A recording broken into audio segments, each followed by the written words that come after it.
સૌરાષ્ટ્ર અને કચ્છને જોડતા બીજા એક રસ્તાનો પ્રસ્તાવ આવ્યો છે સામે.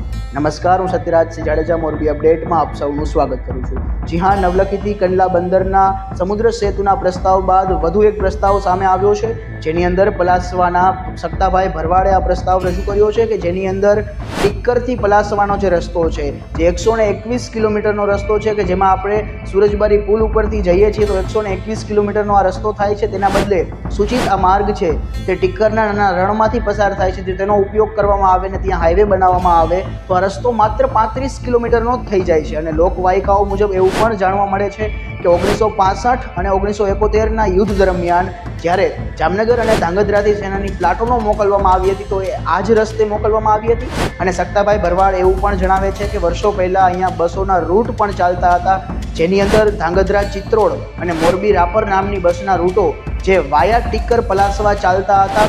તો આ રસ્તાનો ઉપયોગ વર્ષો પૂર્વ થતો જ હતો, પરંતુ કોઈ કારણોસર ત્યાં રસ્તો બનાવવાની કામગીરી પણ શરૂ થઈ હતી, પણ એ કોઈ કારણોસર બંધ કરી દેવામાં આવી હતી અને હવે કંઈ રસ્તો બન્યો જ નથી, જેના માટે તે ઉપયોગમાં નથી આવતો. જો અહીંયા રસ્તો બનાવવામાં આવે તો આ 35 કિલોમીટરનો રસ્તો બની જાય છે, જે ઉદ્યોગો માટે પણ ખૂબ ફાયદાકારક રહે છે. સુરજબારી પુલ ઉપર ચોમાસાની અંદર જ્યારે શક્ય નથી રહેતું અવર જવર કરવાનું, ત્યારે સૌરાષ્ટ્ર અને કચ્છને જોડવા માટે આ નવો રસ્તો સાબિત થઈ શકે છે. સાથે સાથે પશુધનનું સ્થળાંતર કરતા જે માલધારીઓ છે એમના માટે પણ આ 35 કિલોમીટરનો રસ્તો છે આશીર્વાદરૂપ બની શકે છે. અને સૌથી વધુ એક મહત્વની વાત કે આ નાના રણમાંથી પસાર થાય છે, એટલે સહેલાણીઓ માટે આકર્ષણનું બીજું કેન્દ્ર એટલે કે બીજું રોડ ટુ હેવન પણ અહીંયા બની શકે એમ છે. તો આના પર તમારા મંતવ્યો શું છે અમને જરૂરથી જણાવો. જોડાયેલા રહો મોરબી અપડેટ સાથે. ખૂબ ખૂબ આભાર.